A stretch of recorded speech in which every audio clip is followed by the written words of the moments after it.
Hi everyone, my name is Dr. Deanna Benhka. I am a lecturer in the Department of Sociology and Anthropology at our fine institution, the University of Guelph. Welcome. As much as I would love to say coming at you from the University of Guelph, clearly I am not there. I am recording this fine video from my home office. I hope you enjoy this. I just want to say thank you to start this lecture to College Royal for the invitation to be a guest lecturer for this fine event. And when I was invited, the organizer said, "Hey, Deanna, do you want to do your lecture live, or do you want to pre-record?" And in a perfect world, in a perfect time, I would go live every time in front of an audience, right, with you all there, with all you beautiful souls there. That would be gorgeous. But given that's not a thing at the moment, and hasn't been for a little bit, I decided that I would pre-record my lecture because I'm keenly aware that many of you are like all over the world, like you're living in a whole variety of different time zones. And I really wanted to make this video as accessible to as many people as I possibly could, and that you were not up at 4 o'clock in the morning to have to watch it or to participate. So I hope this video finds you well. And I just want to spend a few minutes with you today just talking about a few things that I think are really sort of important to be talking about in this day and age. And the topic of this guest lecture is resiliency. Now, what does resiliency mean? What does it mean to be resilient? The general definition of resiliency means that when you fall down, you get back up again. When you come up against, a challenge, when you come up against adversity, when you come up against difficulties, you face them either with, courage or afraid, or in whatever way you face them. You move your way through, you get around them, you get over them, you get past them. And then you keep moving. And then, things settle for a little, something else pops up, away you go. You problem solve, you develop some skills, you come around that, you keep going. Now, the thing that I want to say about resiliency, and if there was ever a time to be resilient, this would be it. And by the way, you are resilient. And you're like, how do you know I'm resilient? Well, the fact is, you're still here. You're still in school, you are still moving forward with your education, which means that you're willing to face the challenges that come along with this. This is not easy to be involved in a distance learning environment. It's not easy for any of us. It's not easy for students who are missing out on the experiences that they were looking forward to having, for the time being at least. Certainly isn't easy for instructors either, professors, all of the support staff trying to ensure that our students get the best experience we possibly can offer. And so it's challenging for all of us, but I just want to say, congratulations to you for being resilient and to continue to move forward, because studying and learning in this particular environment is a challenge. The other thing that I want to say, however, is that we're all going to be stronger for it when we come through the other side, and we will get to the other side of this for sure. But I think that we're developing some skills. Well, I know we're developing skills that we never thought that we would ever have to develop in such a short period of time, and yet here we are. We have really changed the way that we live in many ways, changed the way that we communicate in many ways, changed the way we study, changed the way we socialize, changed the way we shop, changed the way we eat in many ways, so many different things, how we are people with one another. And we've all done this in like the short time span of give or take a year, based on, where you are. That's astounding, really, when you consider what kinds of things we needed to do as humans to be able to adapt. So that's the first thing that I want to say to you is congratulations for continuing to move forward and continuing to strive. The other thing that I want to say to you about, becoming resilient is that it is a skill. It is not a trait. And what that means is that everyone can become more resilient. It's not like you don't have that trait. You're not resilient. We can all become more resilient. And as a matter of fact, we do on an ongoing basis, because the way that we live our lives, regardless of whether we're in the times of the pandemic or anything else, there are challenges that come up in our lives. And there are circumstances where we lose, or we fail, or we fall down, or we have something happen in our worlds that we were not expecting, or that was a loss in some way. And the research is very clear that people who face these kinds of challenges, these adversities that pop up over the course of a lifespan, are certainly more resilient than other folks, because they learn to be more resilient. They learn to make their way through things. And then they actually have the evidence that they can survive. They can become stronger, better, more capable, more courageous, because they have the evidence. And the evidence is like, yeah, remember when, this happened, or, you had this experience. You didn't think you were going to get past it, but you did. It's like, that's the example right there. That's the evidence right there that you were able to carry on. So that's an important piece, when we're talking about resiliency. And the research is also very clear that people who don't come up against challenges or adversities, like maybe there are some people that you are aware of, or people in your life, or that or whatever, it seems like they never have anything bad happen, and their life is really kind of streamlined and appears to be very easy and without major challenges. The research shows us that folks who don't come up against adversity, or regularly come up against adversity, and seemingly have a less challenging life, are not happier folks. The research actually shows the opposite. The research shows us that people who come up against struggle and who come up against challenge in their lives become stronger and become more grateful over time.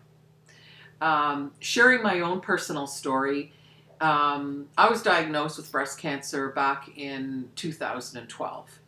And I know that this might sound a little bit difficult to actually accept or believe, but God's honest truth, very, very, very truthfully, I wouldn't have missed that cancer adventure, as I refer to it, for anything, because I know who I am. I know what I'm capable of. I'm grateful for my life. It wasn't a hypothetical, how would you feel if you were ever, confronted with a life-threatening illness or an injury or whatever.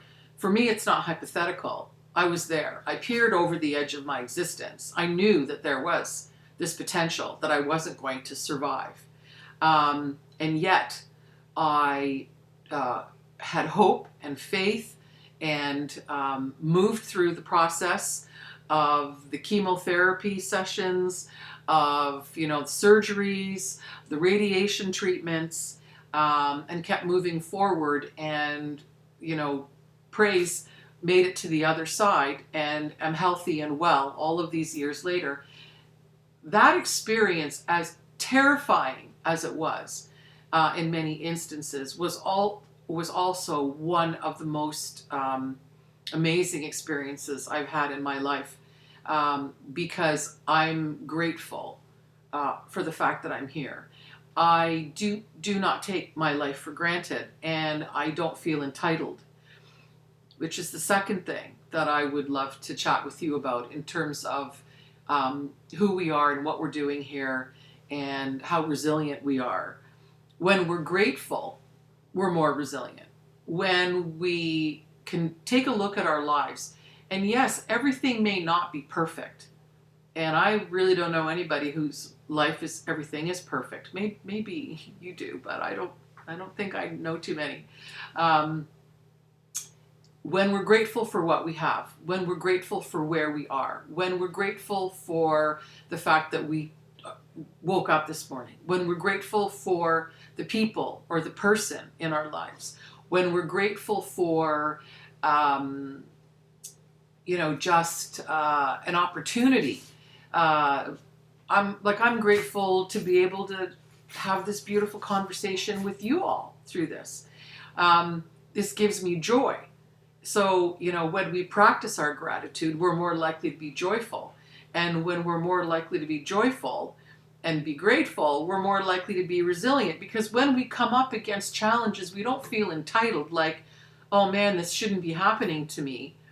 Many of my breast cancer colleagues, if you will, for lack of a better term, cohort, we all have had the same sort of experience. It's like, it wasn't like, well, why me? It was like, well, why not me? Who would I be? Who do I think I am that I would be exempt from having these kinds of experiences? So, I really sort of want to really sort of drive this point that being resilient requires us to come up against challenges so that we can grow those skills, so that we can become more in touch with who we are and what we're actually capable of.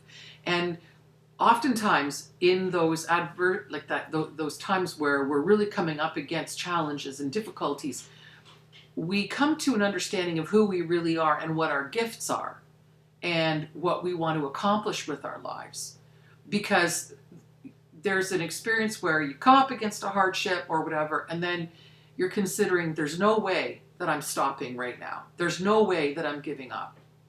There's no way that I'm not going to finish school. There's no way that I'm going to give up on myself and on my life. I'm going to keep moving with everything that I have in me to do those things. And oftentimes, it's important for you to look around you and see who is around to support you through those difficulties. Maybe someone else who's been through similar challenges could be somebody who can help you with that, because they've been there, they get it.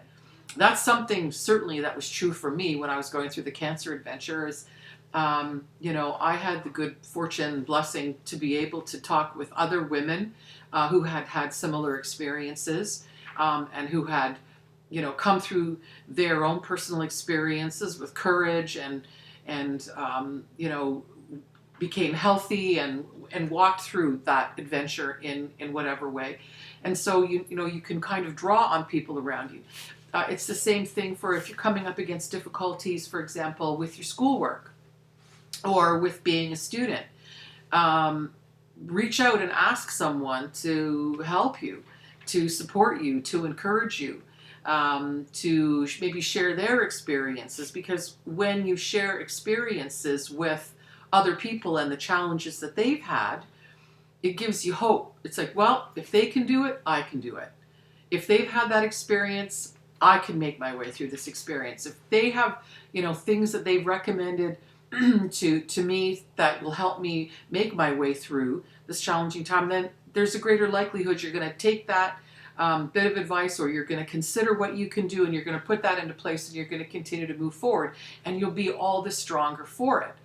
And when you practice gratitude around, your wins, if you will, and moving forward, and then you're grateful for that experience, that hardship, because it helped you grow, then you feel less entitled.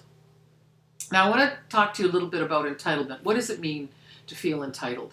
Feeling entitled is it's kind of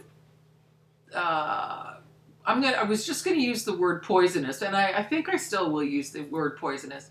When you walk around feeling entitled, you don't really feel joy. You don't really feel like you're, accomplishing things on your own. You just feel like the world owes you something. And it's like, no, that was my parking spot. What are you doing taking my parking spot? What is this drive-through lineup so long about? You just feel entitled that everything is just going to pop along in the way that you want it to be. And the only thing that ever leads to is frustration, because none of us is entitled.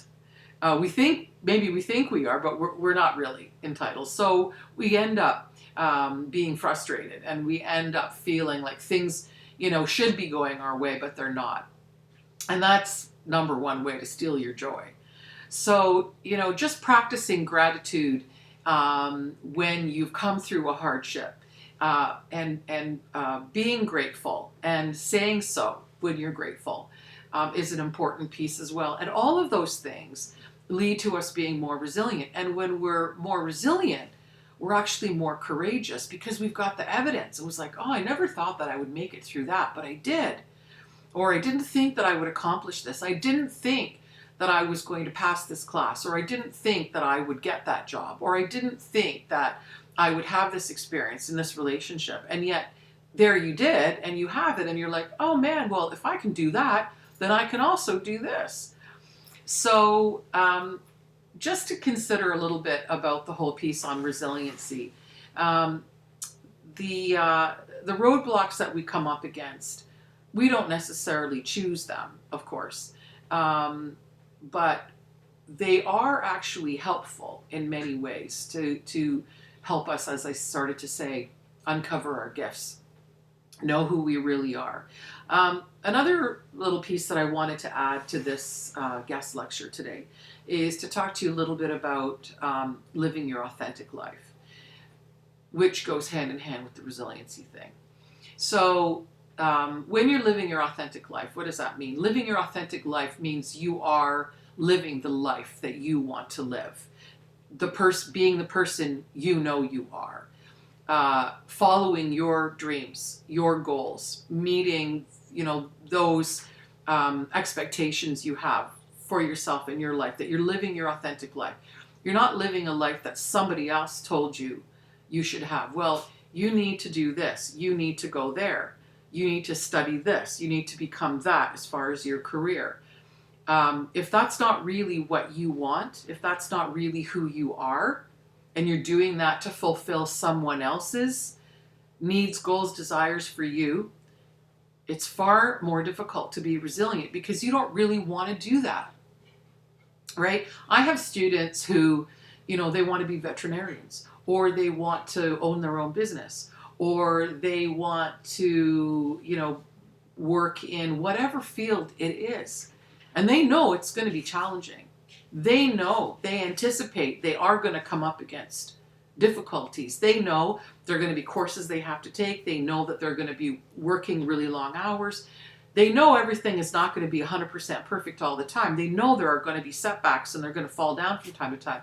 But they're living their authentic life. They want to do that so much that they are willing to do whatever it takes to keep moving. So even if they do fail a course, it's like, no, not stopping. I will take that again because that's the direction I'm heading, and that's what I need to do in order to meet those goals or those expectations for myself. So living your authentic life, really considering who you are and what you're doing and why you're doing it. So because I'm a sociology professor, I can't help but talk about agents of socialization. For those of you who've ever studied social, sounds familiar. You all know what agents of socialization are. For those of you who you're not familiar with this, agents of socialization there are several of them. First one is family, and family is the primary agent of socialization. So what does that mean? It means that you were born into, or you found your way into, or your family found you, brought you in to your family group, whoever your family group is, and they taught you who you are, the way they spoke to you, the way that they encouraged you or didn't, the way that they had expectations of you or didn't, the way that they spoke to you about what you needed to do, how you needed to behave. For families, this might sound very familiar. For those of you, it's like, well, in our family, we don't talk like that. This is how we behave. Our business is our business. We don't share that with the greater public. This is how you're going to behave when you go into that grocery store. This is how you're going to act when you go into, this house of worship, if you did that, or, this environment. This is how you're going to be. And then you were corrected if you didn't do that, or if you didn't respond in that particular way. Family's primary socialization agent, very, very powerful.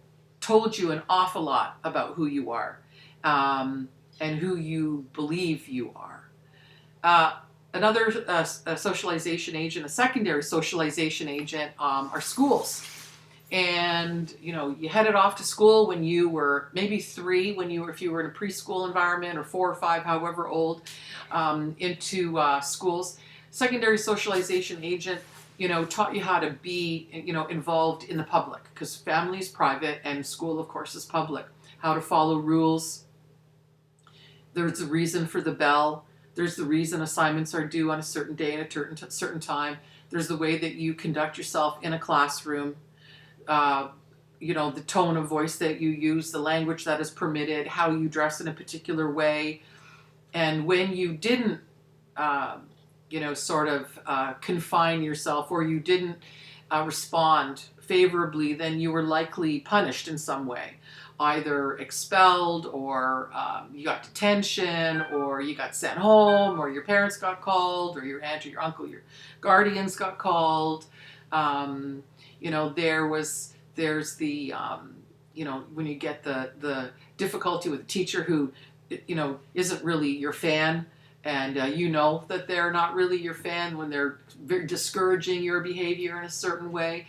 And people get taught this, that you're socialized. Okay, if I'm going to be accepted and acceptable, I'm going to have to conform to the way that they want me to be.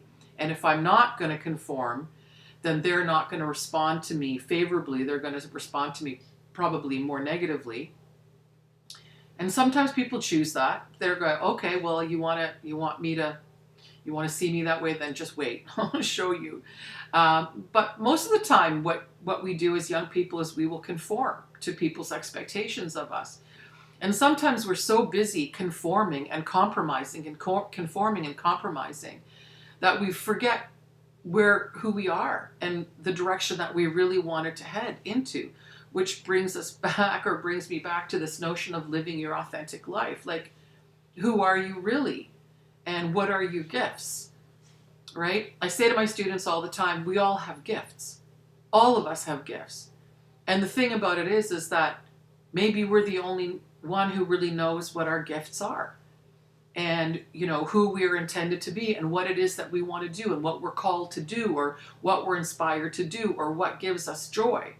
Like some people, they have the gift, they love to feed people, they love to cook, they love to bake, they love to hold gatherings. They're the nurturers of the world. And there are some people who are, I'm not going into the kitchen and I am not making that, but I will cut the grass and I will plant the bushes and I will, build this environment. I will do all of those things. Those are their gifts. There are some people who they know that they want to, be a helper in some way. They know they want to work in the legal judicial system. They want to be an advocate. There are people who are called to work with children, young children. They want to be a kindergarten teacher. They want to be preschool, or they want to be a high school, or, a coach of some kind.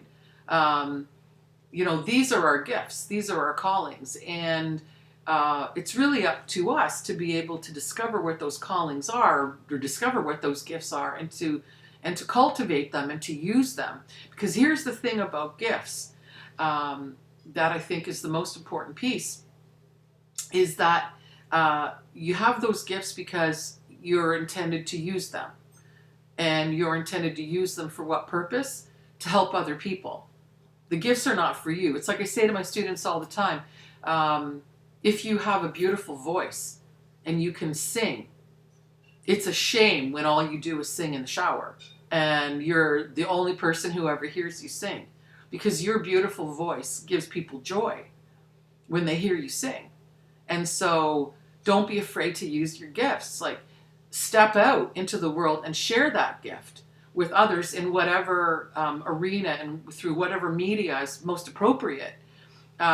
It's the same thing for, people who, want to advocate on behalf of others.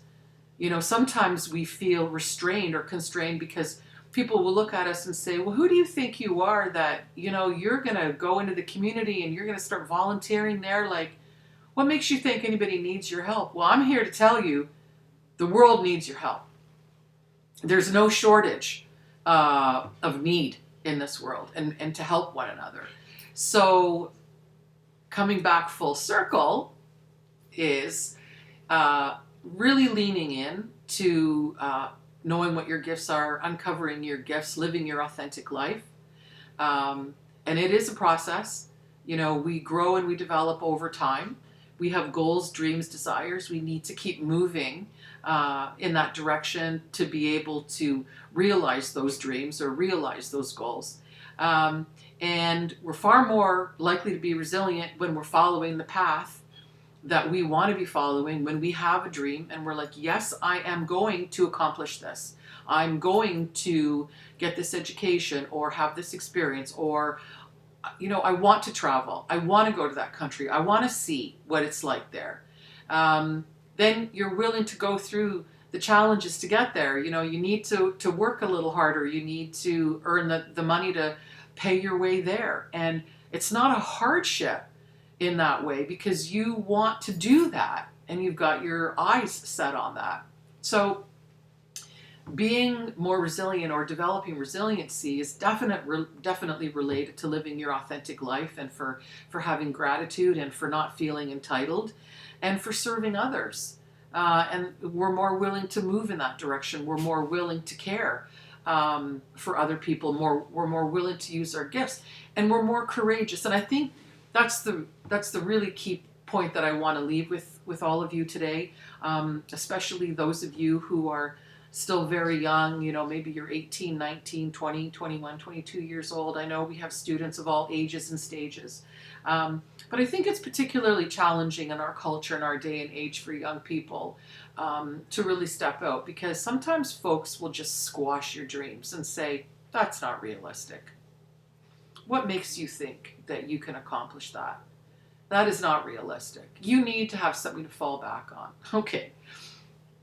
2 things. Number 1, how dare anyone tell you what's realistic for you? Only you know what's realistic.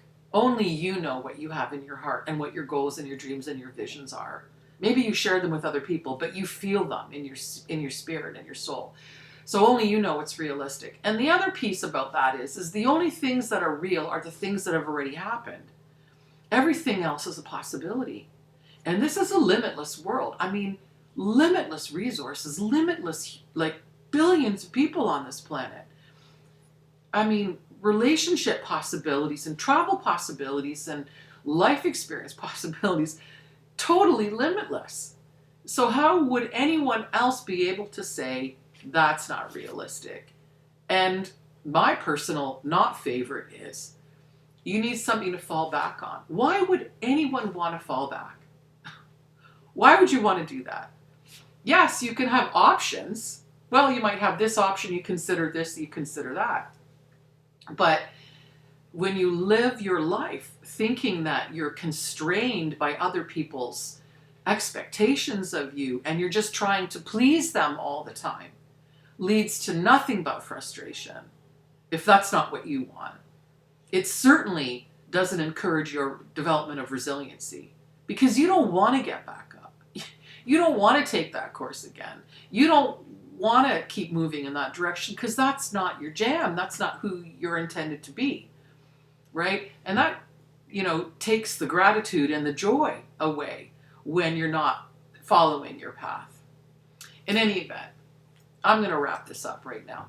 So just a few points to kind of bring us back around to the purpose of this conversation, if you will, is I would really encourage you to consider, who you really and truly are.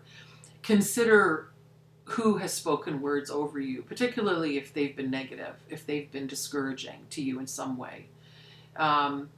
Please know that most of the time when people do that, when people speak negatively over someone else, not really knowing very much about what that person has in their heart, or perhaps not caring, it has nothing to do with you, and it has everything to do with them.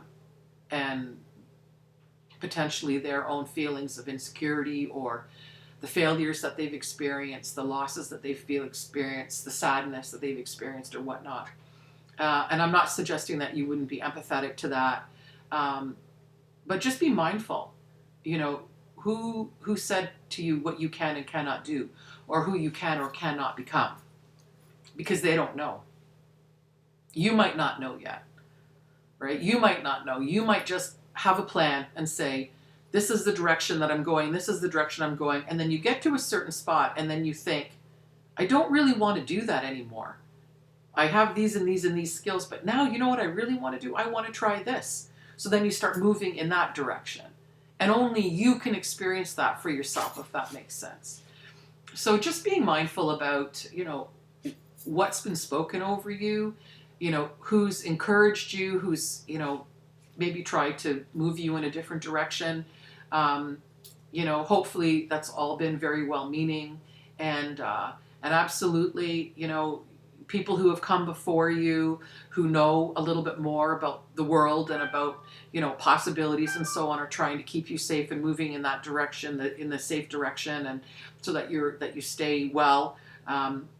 Certainly don't discount that by any stretch, because, you have people around you who love and support you.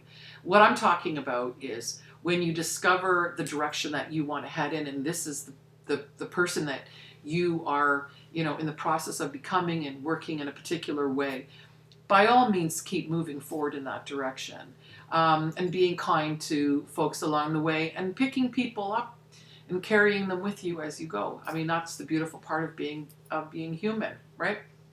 So to wrap up then,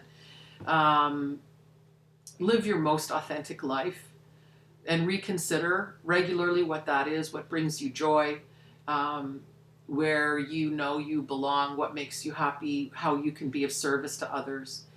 And when you're doing that, when you come up against challenges, like you might be facing some challenges right now, financially, with your academics or whatever, but if you know that you're on the right path and you're moving in the right direction, you will keep going. You will face those challenges. You will get to the other side of that, because that's where you're headed, and you're not willing to take no for an answer. So living your authentic life and being resilient and continuing to move on, being grateful, not feeling entitled to things, sharing your gifts, and you're well on your way.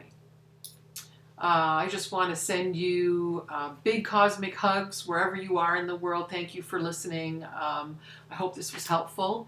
And see you soon, University of Guelph. We can't wait to come back.